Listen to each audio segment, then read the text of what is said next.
distinguished guests, ladies and gentlemen, permit me just to let you know that I'm here representing my senior minister, Honorable Betty Amongi Omong, who sends you greetings and who is on other duties. Also, permit me to make a few informal comments before I go to my formal speech. The leaders of Mbale, today is an international day for safety and health. It's recognized internationally. It's a great occasion for us who have industry and work. I would like to appeal to you leaders that when you have such an occasion to house such a national occasion, you should take it seriously and as an opportunity and mobilize the people. For instance, like our MP talked, she would have wished to see workers here, she would have wished to see more employers, but all the chairs are empty. It's a challenge to Madam Deputy Mayor to ensure that when we have such occasions, we mobilize the people we lead. We are not addressing ourselves, but we are giving accountability to the people we lead. It's therefore important that we mobilize them to be present here.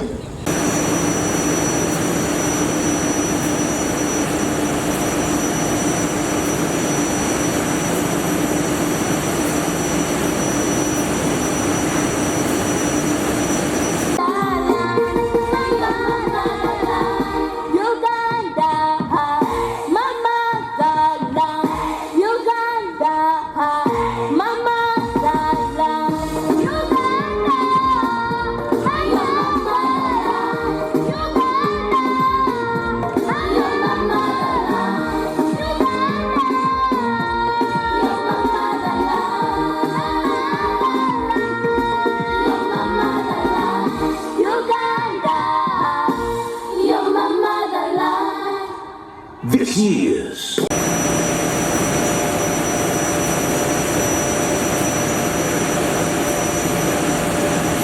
at work today. Allow me first thank the ministry and organizers of the event for having allocated this opportunity to Mbale City.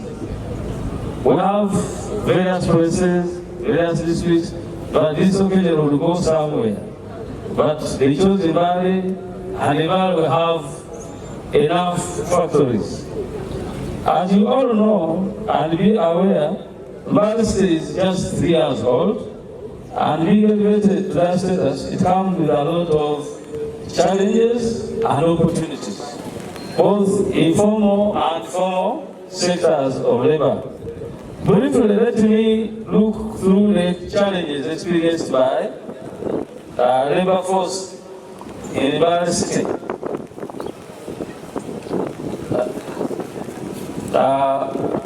Industrial State Division,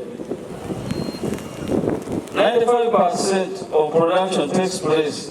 That's why production takes place in the Industrial State Division. All factories are centered around here. So I know what takes place there. Almost all workers are exposed to occupational hazards as a result of lack of safety measures at places of work. Actually, we have had issues in our offices on several occasions, but the good thing, the employers listen very quickly, and when we go to them, we find the events, the problems. I also have to explain this to employers whenever we interfere, but they intervene. The solution is made. On this issue of health safety, majority of industries have put in place mechanisms to safeguard their employees. For example, when you go to industrial park, you find them putting on gloves, others, they have the headgears, all things that require to guard their safety. But the common one, everywhere you go, you find in their wash places, there are condoms, which is also okay to guard their health in the spread of HIV and AIDS. Therefore, it is a collective effort and responsibility for all of us to exert pressure on the employers to put in place more drastic measures that favor their workers for health and safety in the working environment. So with those few remarks, you allow me to stop here.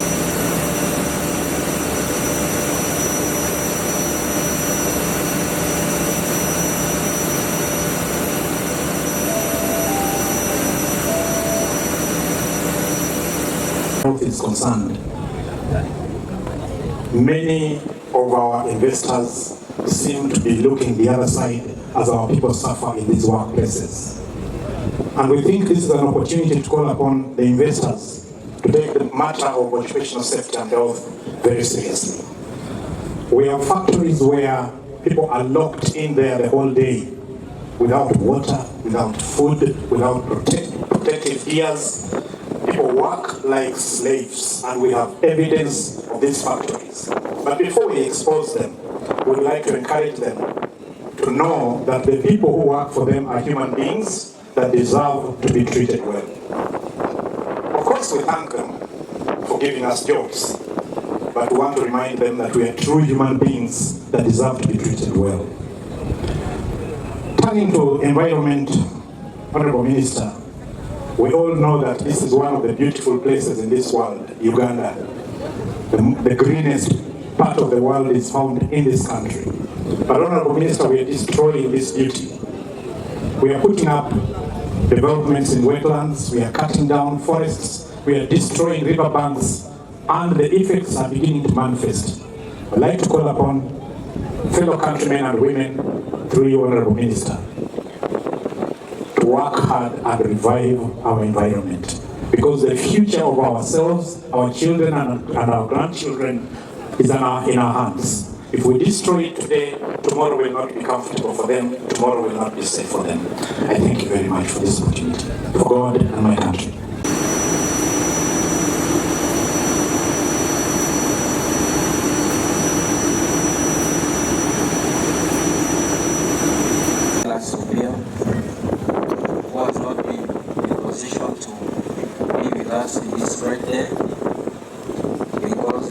Arrived last night from Geneva.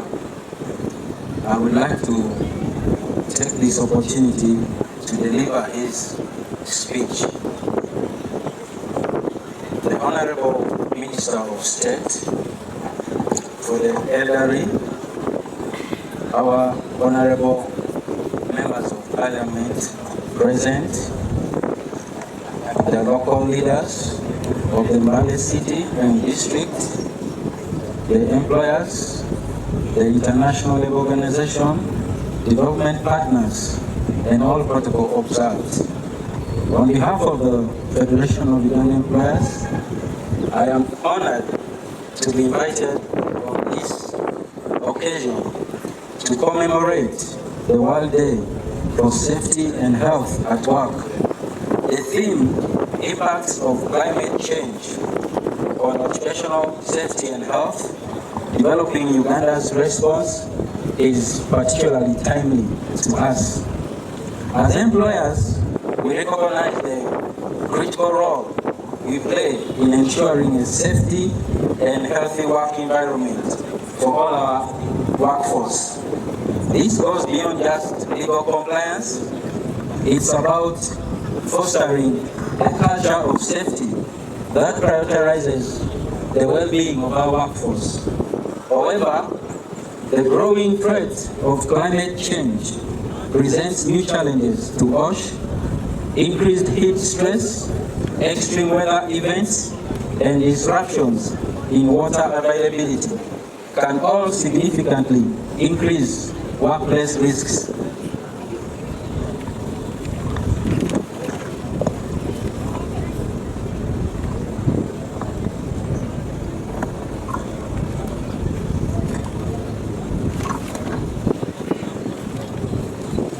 Here I want to commend the government, the Ministry of Gender, Labor and Social Development for taking a proactive approach towards addressing this issue.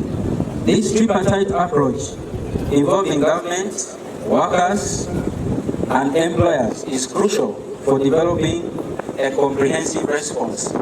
From the perspective of Ugandan employers, we stand ready to work together on the following: to work closely with the government, employers, workers, and other development partners to address this issue. We are willing to promote awareness and training awards in this course. We need to educate both employers and employees on the specific OSH risks associated with climate change and provide them with the necessary knowledge and skills to mitigate these risks. We acknowledge that addressing climate change impact on OSH requires collaboration and shared responsibility. The government too plays a vital role. As employers, we are ready to support the government efforts towards addressing this issue. Workers' unions also have a vital role to play in ensuring effective communication and raising concerns about OSH risks. Together, by working as a united front, government, workers, employers, and development partners, we can build a more resilient Uganda, where our workforce can thrive in a safe and healthy environment, even amidst the challenges of climate change. Uganda, however, still faces challenges on stigma and discrimination associated with HIV and AIDS, including violence and harassment among working communities. Stigma and discrimination undermine HIV prevention efforts by making people living with HIV to be afraid to seek HIV information, to take up prevention as well as treatment services, and failure to disclose their HIV status. Stigma fuels psychological stress, mental illness, alcohol and drugs, depression, anxiety, violence, and economic stress and addiction as well.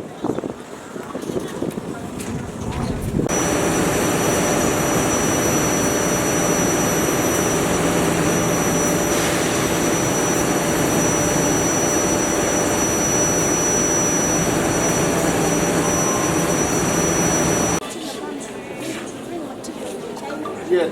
Now bring material, raw material from China, but after, second, yeah.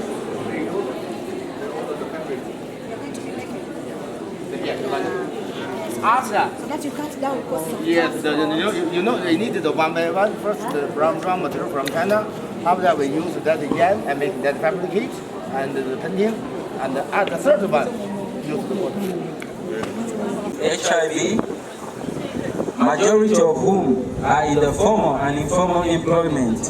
The Federation of Ugandan Employers and the National Forum of People Living with HIV Network in Uganda, the ILO and Danish Family Planning Association, we have developed a workplace guide on ending stigma and discrimination associated with HIV in Uganda, to be launched on this special day of OSH in Mbale.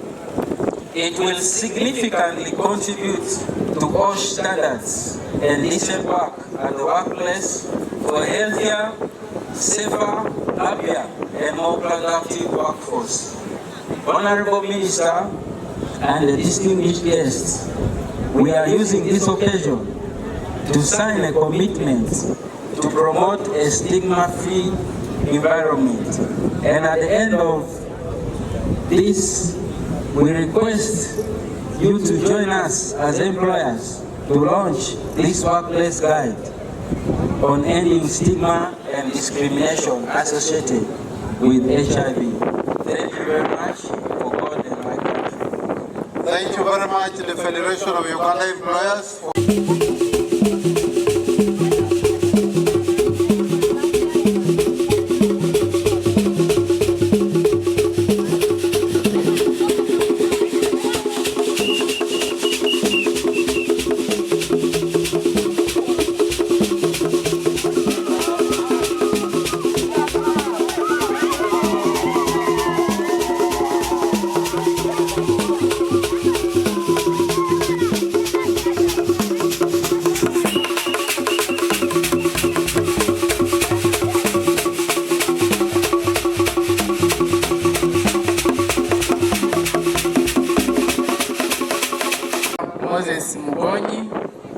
I'm the head of health in Mbale City, and I know what we are discussing today, what we are celebrating today, is very, very core to my mandate as the head of health in Mbale City. In line with the theme of the commemoration of today, that is about the impact of climatic change on occupation, health, and safety.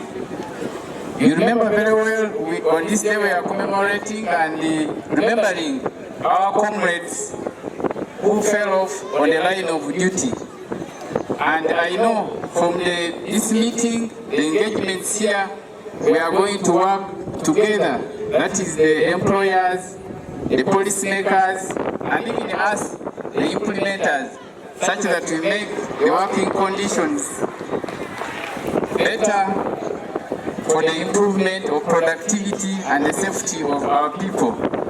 I was given a small task of inviting the PS. I know it's not my day for giving speeches, but I'll stop here for now and go.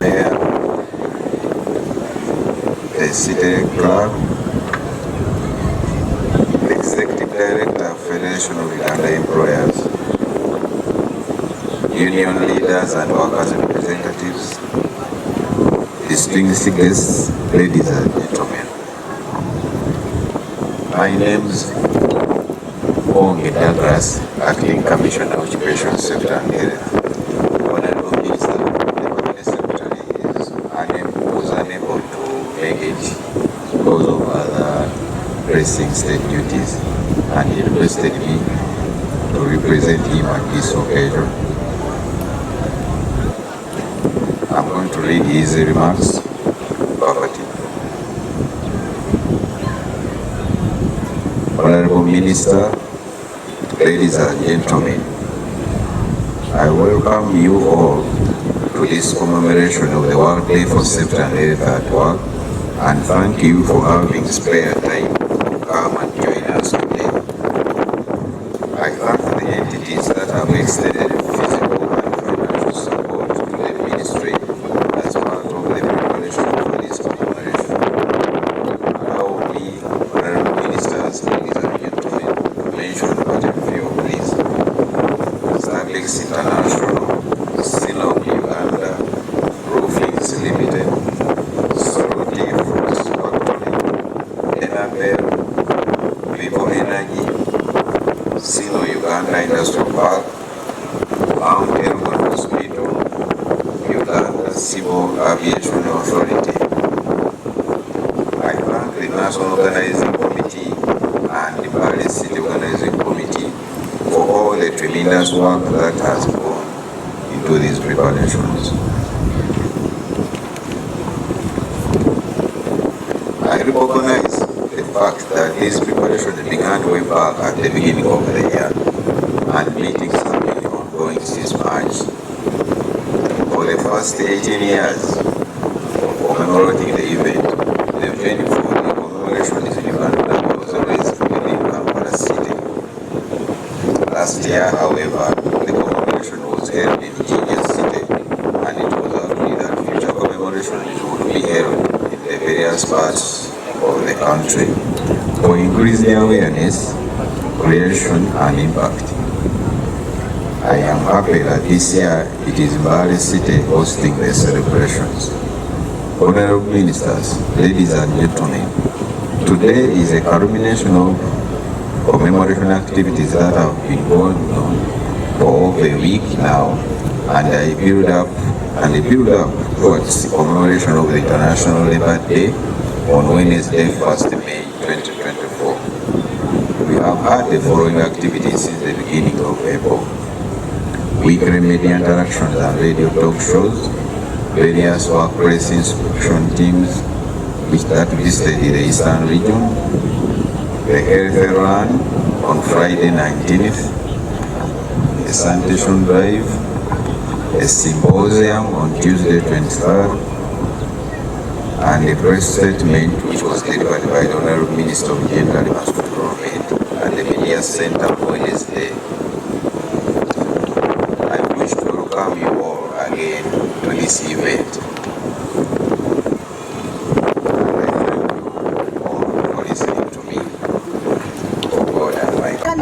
From them. Otherwise, there are employers who have people get to their places and they feed them, they give them good working conditions. If they are sick, they take care of them.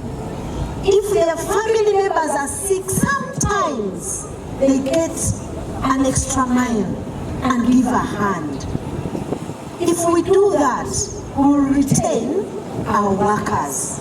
Sometimes there's a high turnover of workers. Why? Because the working conditions may not be favorable. Honorable Minister, it does not only get to the employers of big companies, it also gets to households. In fact, the people who work in our homes suffer most compared to those who work in factories. We as employers, we treat them as slaves.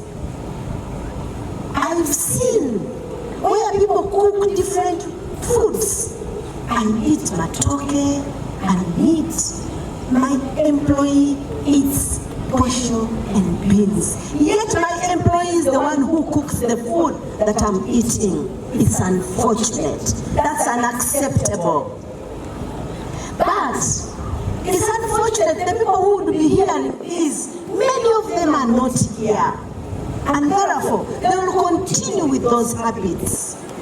But how I pray that we work together and sensitize many employers that whoever works for us is not a slave. They are made from the image of God like us. And whenever we don't treat them well, we are not blessed. No wonder sometimes we get problems with our shops, with our factories, with our kinds of places, the hotels, the shops, the markets, all this. As long as you know that you are employing somebody to work for you, it's good for us to treat these people humanly, so that God will also bless our businesses, and in turn we will all be blessed for the good of this nation and to the glory of God. We also, one RCC, no, you are the RCC for Mbale Industrial Area. It has a lot of industries. We should mobilize these industrialists to be here so that they hear what we are saying, to enable them, address them, and make changes in what they are handling.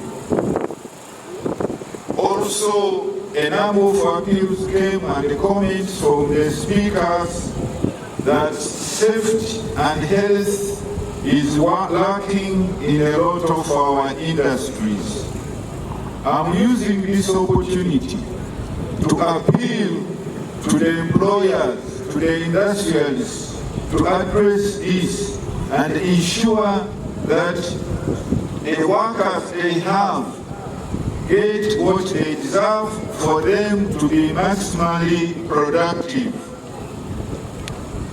As you realize, we all complement each other. There cannot be workers without industries, and there cannot be industries without workers. And I've been impressed by our MP. She's aware of all these things and has made good appeals to the people of Mbale. Please listen to her. Let's come together and improve our industries and improve the livelihoods of our people. Permit me, on behalf of my senior minister, to address you formally. I'm also recognizing our security forces, the regional police commander, the district police commander, and all the security people. Because with security, we have peace. And with peace, we can have development. They are all complementary. And all these people matter in the management of our affairs and in the leadership in this country. Uganda today is what it is because of President Museveni. He has brought in peace. He has brought in security. He has improved the infrastructure. We have good roads. Power is improving. We must appreciate this thing and we must talk about them whenever we have this kind of gathering.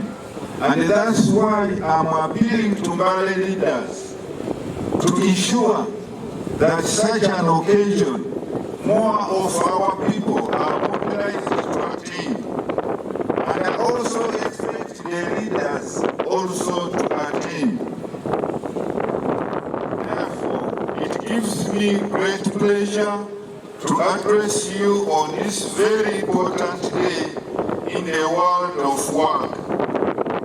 Today, Uganda is joining the rest of the world to commemorate the World Day for Safety and Health at Work, which is an opportunity for us once again to focus on decent work, and we all know that decent work must be safe work. The World Day for Safety and Health at Work is an awareness-raising event aimed at promoting the prevention of occupational accidents and diseases. It provides an opportunity to look at the means of protecting workers, family members, employers, customers, and others who might be affected by the workplace environment. Since 2004, Uganda has been commemorating the World Day for Safety and Health at Work. This year, we are commemorating it under the theme Impacts of Climate Change on Occupational Safety and Health, Uganda's Response. Ladies and gentlemen, today we come together to acknowledge the critical intersection between environmental challenges and the well-being of our workforce. Climate change is no longer a distant threat, but a present reality affecting every aspect of our lives, including our workplaces. The rapid changes in our climate are leading to more frequent and severe weather events, like the one we have had in Mbale. Houses have lost their roofs, industries have been brought to the ground, and the water is everywhere, and the crops are all destroyed.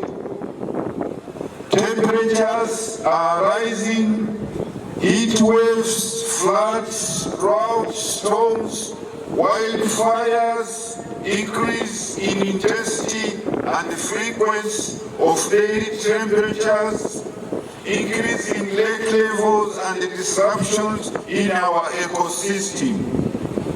These changes have far-reaching implications for our occupational safety and health.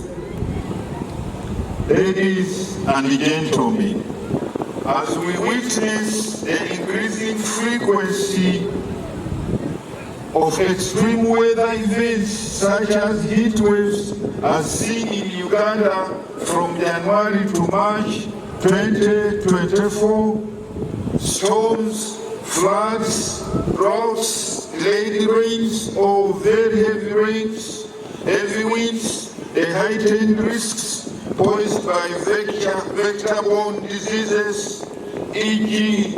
malaria, air pollution, exposure to hazardous substances, and wildfires, we must recognize the direct impact on workers across various industries.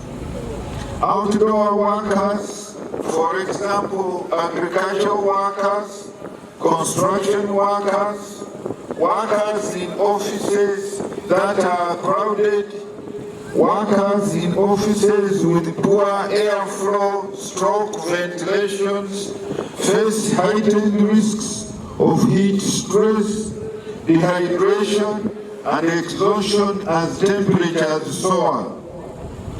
Workers exposed to heat stress may be stresses, and this may have an effect on mental health in the workplace. Ladies and gentlemen, in the face of these challenges, it's imperative that we adopt a proactive approach to safeguarding the well-being of our workforce. One of the foundational steps in prioritizing conducting a thorough risk assessment tailored to climate-related hazards. This involves identifying potential risks such as heat stress, extreme cold, floods, storms, wildfires, air pollution, and exposure to hazardous substances. A key aspect of risk mitigation is providing adequate training to employees. Training programs should encompass awareness of climate-related hazards, recognition of early warning signs, proper use of protective equipment, adherence to emergency protocols, empowering workers with knowledge and skills to respond effectively to environmental challenges is crucial in preventing accidents, injuries, and health complications. Ladies and gentlemen, in conclusion, the interplay between climate change and occupational safety and health demands our urgent attention and collective action. By addressing these environmental challenges head-on, we not only protect the well-being of our workforce, but also pave the way for sustainable and resilient workplaces for generations to come. As we commemorate this International Day Safety and Health at Work, let us renew our commitment to ensuring that every worker has the right to a safe, healthy, and sustainable workplace. Let us work together to address challenges posed by climate change and build resilient communities where the well-being of workers is at the forefront of our efforts. Ladies and gentlemen, Government of Uganda continues to express its commitment to supporting employers and workers in improving safety and health conditions in all workplaces throughout the country. We shall continue to embrace a multi-sectoral and multi-stakeholder approach in addressing safety and health concerns through engagement of the various ministries, departments and agencies and the private sector through tripartite arrangements with our social partners and the employers and the workers.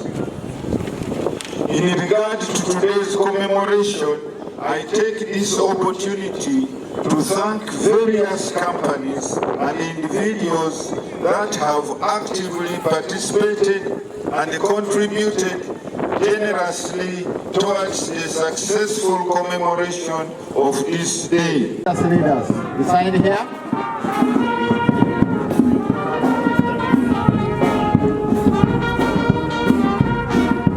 So you also get ready with your gift.